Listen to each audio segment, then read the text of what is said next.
BJP Karimnagar rural శాఖ ఆధ్వర్యంలో పలు డిమాండ్లను వెంటనే నెరవేర్చాలని కోరుతూ చలో కలెక్టరేట్ ర్యాలీ ప్రదర్శన చేశారు. ఈ సందర్భంగా బీజేపీ కరీంనగర్ రూరల్ శాఖ ఆధ్వర్యంలో అధ్యక్షులు మాడిశెట్టి సంతోష్ కుమార్ మాట్లాడుతూ ముగ్దంపూర్లోని అగ్రికల్చర్ యూనివర్సిటీ, చామనపల్లి 30 పడకల పిహెచ్సి ఆసుపత్రి నిర్మాణం, ఇందిరమ్మ ఇళ్ల నిర్మాణం, రూరల్ మండల ప్రజలు ఎదుర్కొంటున్నటువంటి సమస్యలను వెంటనే పరిష్కరించాలని డిమాండ్ చేశారు. అనంతరం కలెక్టర్కు డిమాండ్లతో కూడినటువంటి వినతి పత్రాన్ని కలెక్టర్కు అందజేశారు. ఈ కార్యక్రమంలో పలువురు నాయకులు పాల్గొన్నారు.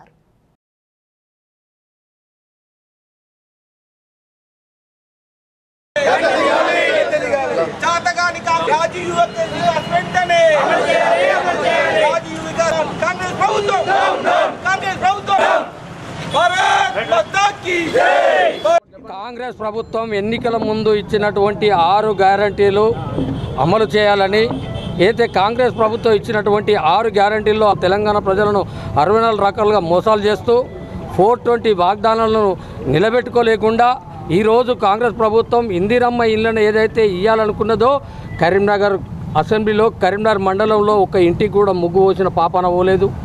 అదేవిధంగా వృద్ధాప్య పెన్షన్లను, వితంతు పెన్షన్లు, గ్రామాలలో పేద కుటుంబాల్లో ఉన్నటువంటి మహిళలు ఆ ఆసరా పెన్షన్ల కొరకు అర్రులు చేస్తుంటే కనీసం పట్టించుకున్న పాపన పోలేదు ఈ కాంగ్రెస్ ప్రభుత్వంలో. కరీంనగర్ జిల్లాలో, ఉమ్మడి జిల్లాలో 3 మంత్రులు ఉంటే ఈనాడు కరీంనగర్ జిల్లాలో సమస్యలు ఎక్కడున్న సమస్యలు అక్కడనే ఉన్నాయి. అదేవిధంగా ఎవరైతే నిరుద్యోగులకు నిరుద్యోగ వృత్తి ఇస్తామని చెప్పి 18 నెలలు కావచ్చినా పట్టించుకున్న పాపన లేదు.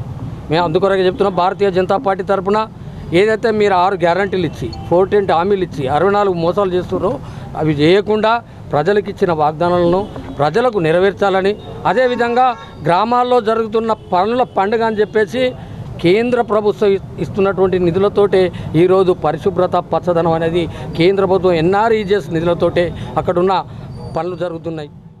ప్రధాన సమస్యలపై ఎంఆర్ఓ గారికి వినతి పత్రం ఇవ్వడం జరుగుతుంది. అందులో భాగంగా మరి కరీంనగర్ అసెంబ్లీలో కానీ ఏకో ఇంటికి కూడా మరి వాళ్ళ కాంగ్రెస్ యొక్క అంతర్గత కుమ్ములాటల కారణంగా, నాయకుల యొక్క వర్గపోరు కారణంగా కరీంనగర్ అసెంబ్లీలో ఏ ఒక్క మండలానికి కూడా ఇంతవరకు లబ్ధిదారులను ఎంపిక చేయకపోవడం చాలా సిగ్గుచేటు. అదేవిధంగా మరి కాంగ్రెస్ పార్టీ ఇచ్చిన 6 గ్యారంటీలను వెంటనే అమలుపరచాలి. అందులో నిరుద్యోగ సమస్య కానీ, లేకపోతే నిరుద్యోగ వికాసం గురించి అప్లై చేసుకొని చాలామంది నిరుద్యోగులు ఎదురు చూస్తున్నారు. మరి ఈ ప్రభుత్వం గ్రామాలలో మరి ఈనాడు ప్రజాహిత యాత్ర పేరు మీద కాంగ్రెస్ నాయకులు చేస్తున్న యాత్రకు ప్రజల నుంచి స్పందన లేదు. మరి వీరు ఇచ్చిన 6 గ్యారంటీలు అమలు చేసి తర్వాత గ్రామాలలో మీరు పాదయాత్రలో చేపట్టాలని మేము కాంగ్రెస్ పార్టీ డిమాండ్ చేస్తున్నాము.